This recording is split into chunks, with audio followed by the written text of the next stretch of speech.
దేవీ శక్తులు, దశ మహావిద్యలు, అనుదిన చైతన్య ప్రవాహం వెనుక కాల వ్యోమాతీతమైన విధిని నియంత్రించే శక్తి ఏదో ఉంది అనిపిస్తుంది. దేన్ని ఆరాధిస్తే అన్నిటినీ ఆరాధించినట్టవుతుందో అదే పరబ్రహ్మశక్తి. దాన్నే అందరూ సర్వగత చైతన్యము అన్నారు. జన్మను ఇవ్వడం, సృష్టించడం అనేవి స్త్రీత్వం యొక్క అద్భుత తత్వం కనుక ఆ మూలశక్తిని అమ్మగా సేవించారు. గుణాతీత తత్వాన్ని అమ్మ అన్నా, నాన్న అన్నా, లేక మరో పేరుతో పిలిచినా ఒకటే కదా. ఆ సర్వశక్తిని అనేకులు అనేక విధాలుగా ప్రార్థించారు. లోకంబులు, లోకేశులు, లోకస్థులు తెగిన తుది నలోకంబకు పెంజీకటి కవ్వలనెవ్వడు ఏకాకృతి వెలుగు నతని నే పూజింతున్. యాదేవి సర్వభూతేషు మాతృరూపేణ సంస్థిత. నమస్తస్యై నమస్తస్యై నమస్తయై నమో నమః. ఎక్కడైనా ఒకచోట ఉండేదాన్ని పట్టుకుంటాం. చేప పిల్లల్ని పట్టి అక్వేరియంలో పెంచుకుంటాం. మరి మహాసముద్రంలో దూకి తిమింగలాన్ని పట్టుకుంటామా? పెంచగలమా? అందుకే అందరిలో ఉండే పరబ్రహ్మశక్తిని ఆకలింపు చేసుకోవడం నిజంగా సులభం కాదు. అన్నింటా వ్యాపించిన ఆ శక్తి అణుశక్తి లాంటిది. అనోరణీయాన్ మహతో మహీయాన్. అతి చిన్నది, అత్యంత తీవ్రమైనది అయినను అతీతమైనది. సరే, మన పరిధిలో దీన్ని గణించడానికి ఒకటే కొలమానం పని చేయకపోవచ్చు. వ్యోమం అంటే అంతరిక్షం.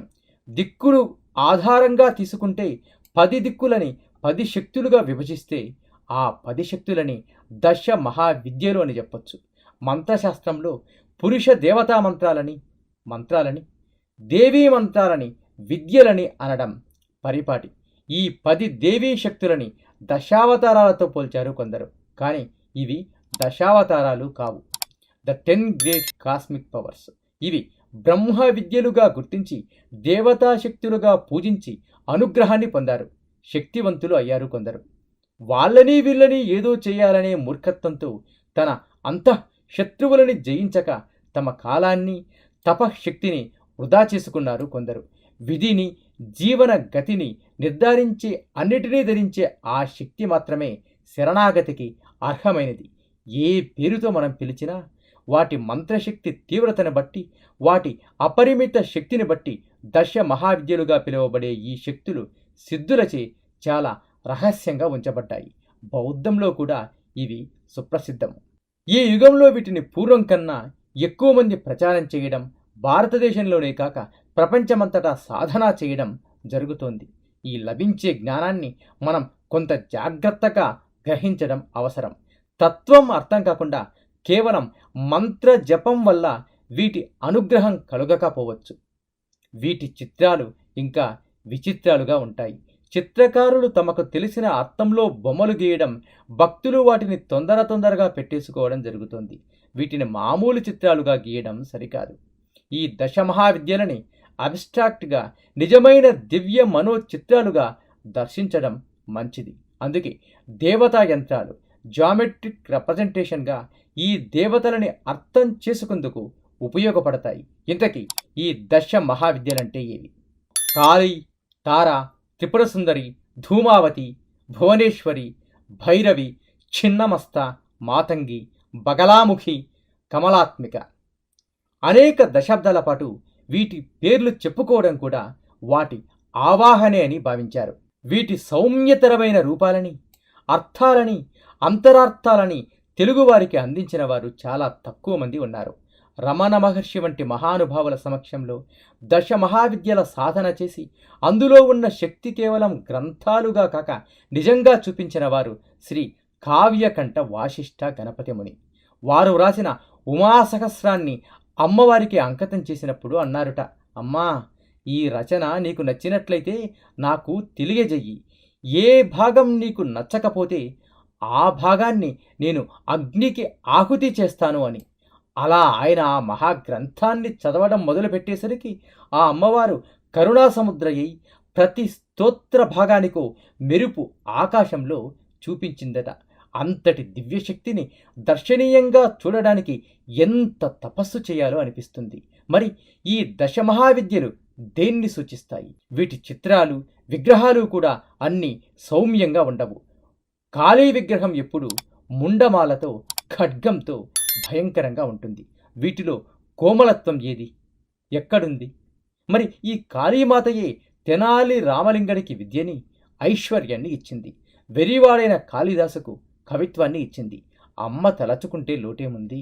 అమ్మ ఒకసారి కోపంగా ఉంటుంది, ఒకసారి సంతోషంగా ఉంటుంది. బాగా అల్లరి చేస్తే ఒకటి పీకుతుంది కూడా. అమ్మ చేతి దెబ్బలు తినకుండా పెరిగిన వారెవ్వరు? ప్రేమ అనేది ఒక అపురూపమైన తత్వం. తిట్టుకున్నా కొట్టుకున్నా ప్రేమతో ఉంటే అవి అద్భుతంగానే ఉంటాయి. ఈ దశ మహావిద్యల తత్వాన్ని చూస్తే అవి ఇలా సూచిస్తాయి.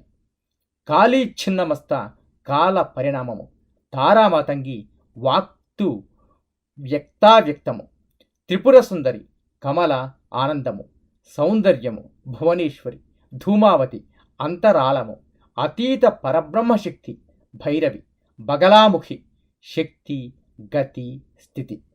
కాలం మనకు అనిపించేదే కాక అమరత్వాన్ని చూపే యూనివర్సల్ బయలాజికల్ క్లాక్లో నడిచే సమయం అన్నమాట. ఇక్కడ కాలభైరవుడు మార్గము చూపగలడు. అంతరాలం కూడా శూన్యమే కాదు, అది అంతులేని ప్రేమ వ్యక్త ప్రపంచంగా ఆవిర్భవించిన శక్తి. అంతరాలం సమస్త శక్తులకు నిలయం. ఇది అర్థం కావాలంటే శ్రీకృష్ణుడు దారి చూపవలసిందే. వాక్కు అంటే కేవలం మాట కాదు, శూన్యంలో కూడా ప్రయాణించగల మనోతరంగ విశ్వ సృష్టి స్పందన. దీన్ని తారాదేవి తెలియజేస్తుంది. ఇలా ప్రతి తత్వం ఆ తత్వపు మూల స్వరూపంలో ఆద్యాశక్తులుగా ఉపాసించడమే దశ మహావిద్యల స్వరూపం. అందుకే వీటిలో ఒక మౌలిక భావ సముదాయం ఉపాసనగా ఉంటుంది. వీటిని ఉపాసించేవారు వీటి విస్తృత పరిధిని జ్ఞాపకంలో పెట్టుకొని ఉంటారు. పట్టుపంచ కట్టుకుంటేనే పవిత్రత, తలస్నానం చేస్తేనే మనిషి అని కాకుండా ఇంకొంచెం విభిన్నంగా బ్రహ్మత్వాన్ని అనుభూతి చెందుతూ ఉంటారు. ఇది అర్థం కావాలంటే హిమాలయాల్లో ఉండే యోగులను చూస్తే వాళ్ళు రోజు ఏ విధంగా పూజ చేస్తూ ఉండి ఉంటారు? మానస సరోవర ప్రాంతాల్లో ఉండే సాధకులు, శంబలగా టిబెట్లో పిలువబడే షాంగ్రీలా అని చైనాలో కొలవబడే శంబల గ్రామమని భవిష్య పురాణంలో చెప్పబడిన ప్రాంతాలలో యోగులు ఎలా ఉంటారు? అక్కడ పవిత్రత తాలూకు నిర్వచనం ఏమిటి? వాళ్ళ భోజనపు అలవాటేమిటి? వస్త్రధారణ ఏమిటి? అసలు దాని ప్రాశస్త్యం వాళ్ళ దృష్టిలో ఏమిటి? నిజంగా శివపార్వతులు మనకు కనిపిస్తే వాళ్ళు ఏ బట్టల్లో ఉండి ఉంటారు? ఇలాంటి వేల ప్రశ్నల జవాబులు కలిపితే కానీ బ్రహ్మత్వ స్వరూపం తాలూకు స్వరూపం ఆవగింజంత అర్థము కాదు. వేల పర్వతాలంతకన్నా ఎక్కువ వేదాలు, అవి అర్థం కావేమోనని వాటి సారం ఉపనిషత్తులు, వాటి సారం అనుభవేక సారం కావాలని ఉపాసనలు, ఉపాసనా సిద్ధికి ఉపదేశాలు మంత్రాలు, అప్పటికీ అర్థం కావేమోనని భజనలు ప్రార్థనలు, అవి రావేమోనని పండగలు పబ్బాలు. ఇంకెంత చెప్తారు ఋషులు? దృశ్యం సర్వమనాథ స్యాదృగేవాత వివేకినః ఆత్మానాత్మ వివేకోయం ఖదితో గ్రంథ కోటిభిః. ఆత్మానాత్మ వివేకము శ్రీ ఆదిశంకరుడు చెప్పినట్టు ఈ విశ్వంలో మనకు కనిపించే ఈ సమస్త పదార్థాలు అనాత్మయే, అంటే ఆత్మ కానివే. వీటిని చూసేవాడు మాత్రమే ఆత్మ, అంటే బ్రహ్మము అనే అర్థము. ఆ బ్రహ్మత్వాన్ని నిరాకార రూపంగా సాధన చేయగలవారు యోగశాస్త్రాన్ని పతంజలి అవలంబించి ఆ దివ్యశక్తిని అనుభవేక వేద్యం కావించుకున్నారు. అలా కాక నిరాకారము సర్వాకార స్వరూపం కనుక ఆ శక్తి యోగులకు, ద్రష్టలకు దేవతామూర్తిగా గాయత్రి వంటి బ్రహ్మస్వరూపినిగా అగుపించినప్పుడు ఆమె రూపాన్ని, మంత్రస్వరూపాన్ని వారు మనకు అందించారు. అందుకే మంత్రజపం చేసే ముందు కొందరు అంగన్యాస కరన్యాసాలు చేస్తారు. అందులో అర్థం తమలో ఆ మంత్రాన్ని, దాని తత్వాన్ని విలీనం చేసుకోవడమే. అంటే తత్సంబంధ దేవతాశక్తిని తనలోకి ఆవాహన చేయడమే. మంత్రంలో ఒకటిగా, ఆ శక్తిలో ఒకటిగా తమ చేతులలో కర్మ పరికరములు కరములు కనుక వేళ్లలో ఆ శక్తి స్వరూపాలను ఆవాహన చేస్తున్నాము. దాన్ని కరన్యాసము అని అంటున్నాము. ఓం తత్సువితు బ్రహ్మాత్మనే అంగుష్టాభ్యాం నమః, వరేణ్యం విష్ణుమాత్మనే తర్జనీభ్యాం నమః, భర్గోదేవస్య రుద్రాతనే మధ్యమాభ్యాం నమః, ధీమహి సత్యాత్మనే అనామికాభ్యాం నమః, ధియో యోన జ్ఞానాత్మనే కనిష్ఠికాభ్యాం నమః, ప్రచోదయాత్ సర్వాత్మనే కరతల కర పృష్ఠాభ్యాం నమః. దశమహావిద్యలో మొదటిది కాళి. కాలమనే మాటలోంచి పుట్టినది కాళి. ఈమె అవతరణని గురించి వేదాలలో, దేవీ భాగవతంలో, పురాణాలలో ఎన్నో కథలు ఉన్నాయి.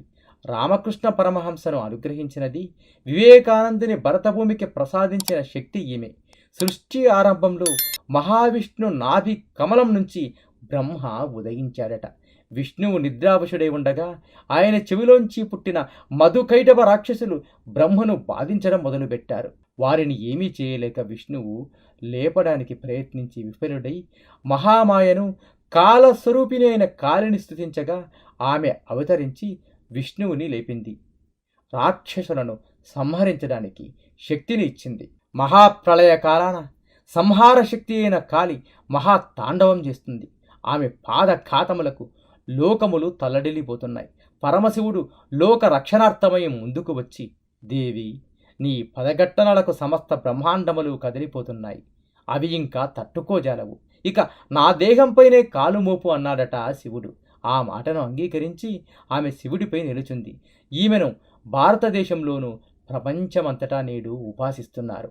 కాళీ సాధన ఒక ప్రత్యేక సాధన. అందరికీ అర్థమయ్యేది, అంత సులువైనది కాదు. ప్రకృతి సహజ స్వరూపిణి అయిన ఈమె అనుగ్రహంతో అనేక దేవతాతత్వాలను తెలుసుకోవచ్చు. ఈ మార్గంలో ప్రవేశించేవారు తప్పకుండా నిస్వార్థపరులైన గురువులను అడిగి ఈ తత్వాన్ని ఆధ్యాత్మిక రూపంగా అవగాహన చేసుకున్నాకే మొదలు పెట్టడం అవసరం. కలకత్తాలో దక్షిణకాళి ఆలయం. ఇంత శక్తివంతమైన దేవతను మీరెందుకు పూజిస్తున్నారు? మీకు కాళిని పూజిస్తే ఏమి కలుగుతుంది అని ఒక ఆయన ఒక యోగిని అడిగారట. ఇది కలకత్తాలో దక్షిణకాళి ఆలయంలో జరిగింది. అందుకు ఆయన చెప్పారుట, మానవులలో విజయం సాధించడానికున్న మొదటి విఘ్నం వాళ్ళ భయం. చేసే ప్రతి పనిని, విషయాన్ని భూతద్దంలో చూసుకుని ఏమవుతుందో అని భయపడుతూ జీవితాంతం భయానికి బానిసలై అనుక్షణం చస్తూ ఉంటారు. అలాంటి భయాన్ని దూరం చేసే నిర్భయ శక్తి ఆ కాళి. ఆమె రూపం అందుకే అలా ఉంటుంది. అంతటి రూపాన్ని రోజూ పూజిస్తూ నిరంతరం దర్శించే సాధకుడికి ఇంకేమి భయం కలుగుతుంది? దేన్ని చూసినా అంతకన్నా తక్కువే. అందుకు సాధకుడిలో జీవితాన్ని ఎదుర్కొనే విజయాన్ని సాధించే శక్తి కలుగుతుంది. దుర్గా సప్తశతిలో కూడా చండికాదేవి శక్తి 3 రూపాలుగా రాక్షస సంహారం చేస్తుంది. కాళీ, లక్ష్మి, సరస్వతి అంటున్నాం. కాళికాదేవి ఇచ్ఛాశక్తి స్వరూపిణి, అంటే విల్ పవర్ పెంచుతుంది. లక్ష్మీదేవి క్రియాశక్తి స్వరూపిణి, అంటే వర్క్ ఫోర్స్. సరస్వతీదేవి జ్ఞానశక్తి స్వరూపిణి, అంటే పవర్ ఆఫ్ నాలెడ్జ్. బెంగాలులో శ్రీరామప్రసాద్ అనే మహాభక్తులు ఉండేవారు. ఆయన గురించి ఎన్నో కథలు ప్రచారంలో ఉన్నాయి. కాళికాదేవి వీరింట్లో చిన్న బాలికగా తిరుగుతుండేదట. ఆయన నులక మంచం అల్లుతుంటే రెండో వైపు ఆయన కూతురులాగా కూర్చొని తాను నులక ఆయనకు అందిస్తూ ఉండేదట. ఇది చూసిన వారు ఎంత అదృష్టవంతులు! ఏ తల్లి సృష్టి తంత్రులను కాలంతో మిలిపెట్టి అల్లుతోందో ఆమె నులక మంచం అల్లడం అని నవ్వారాయన. మీరు కాళీ సాధన ఎలా చేశారు, ఎలా మొదలు పెట్టారు అని అడిగారు ఆ సాధకులు. దానికి ఆ యోగి ఇలా సమాధానమిచ్చాడు. ప్రపంచంలో ఆనందానికి మూలం ప్రేమ. అది లోపించినప్పుడు కలిగేది బాధ. మనుషుల కర్మలు, సాధన, సంపాదన అన్నీ ప్రేమ కోసమే కదా. ఎవరికి వారు ప్రేమించిన వాళ్ళ కోసం సంపాదించి ఆహార వసతులు, ఆనందాలు ఏర్పాటు చేస్తారు. అందుకు ఒక్కోసారి ఇంకోళ్లను బాధ పెడుతూ ఉంటారు. ఈ మహాచక్రం చిత్రమైనది. సరే, నా విషయానికి వస్తే నాకు చాలా ఏళ్ల కిందట ఎన్నో సమస్యలు ఉండేవి. రోజు ఆ బాధలు పడలేకపోయేవాడిని. ఎవరూ లేనప్పుడు కన్నీళ్లు కూడా వస్తుండేవి. ఎవరికి చెప్పాలో కూడా తెలిసేది కాదు. అప్పుడు నాకు ఒక గురువు పరిచయమయ్యారు. ఆయన కాళీ మంత్రం ఉపదేశించారు. ఏమండి, మరి కాళిని ఉపాసించాలంటే ఏం చేయాలి, ఎక్కడికి వెళ్ళాలి అని అడిగాను. అందుకు ఆయన చెప్పారు, ఎక్కడో ఒకచోటే కూర్చుని ఉంటే ఆమె సర్వశక్తి అయిన కాళి ఎలా అవుతుంది? నువ్వెక్కడుంటే కాళి ఎక్కడే ఉంటుంది. నీతోనే ఉంది అని గుర్తించడం ఉపాసన. ఉపాసన అంటే దగ్గరగా, ఆసన కూచోవడం, ఉండడం. ఆ దేవత దగ్గరయే ఉండడం ఆమె ఉపాసన అన్నమాట. కాళీ అనే ఆ మహా ఇచ్ఛాశక్తి మనతోనే ఉండడం ఉపాసన. మనలోనే ఉండడం సిద్ధి. మనం ఆమె స్థితి మండలంకు చేరడం సాక్షాత్కారం. ఇది అర్థమైన నేను కాళీ సాధన మొదలు పెట్టాను. స్వామి, ఏమిటి, మిమ్మల్ని భూతం పట్టిందా? అది వదిలిపోయిందా? అది ఏం భూతం? నిజంగా దెయ్యాలా? భూతాలు పడతాయా అని ఆశ్చర్యంగా అడిగాడు ఆ సాధకుడు. దానికి ఆ యోగి పకపక నవ్వి ఆత్మీయంగా చూసి చెప్పారు, భూతం అంటే మరేమీ కాదు, భూతమైనది, భూతకాలానికి చెందింది, అంటే గతం అన్నమాట. మనం చాలాసార్లు భూతకాలంలో జరిగిన దాన్ని ఒక్కటే తలుచుకొని బాధపడుతూ ఉంటాం. ఒక పట్టాన వదలలేక విచారిస్తూ ఆ తలంలో బుర్ర ఉండిపోయి అమూల్యమైన ప్రస్తుతాన్ని, అతి విలువైన భవిష్యత్ని పాడు చేసుకుంటాం. అదే భూతం పట్టడం అన్నమాట. అందరికీ ఇది ఎప్పుడో అప్పుడు తారసపడుతూ ఉంటుంది. దాన్ని నేను కూడా ఖాళీ శక్తితో భూతాన్ని ఖాళీ చేయించి జయించి జీవిత రంగంలో పోరాడి అంతరంగాన్ని, ప్రపంచాన్ని గెలిచాను. డబ్బు, పేరు అన్నీ తీవ్రంగా సంపాదించాను. నేను ఆనందంగా ఉండడం మొదలుపెట్టాక అన్నీ వస్తున్నాయని గ్రహించాను. స్వామి, చూస్తుంటే ఇది మీ మనోశక్తికి సంబంధించిన విజయంలా ఉంది. ఇందులో ఉపాసన, మంత్రబలం పనిచేశాయంటారా అని అడిగాడు సాధకుడు. ఖచ్చితంగా గ్రహించావు. నీలో శక్తిని ముందు నువ్వు నిద్రలేపు. భయం లేకుండా సంకల్ప బలంతో నువ్వు చాలా చేయగలవు.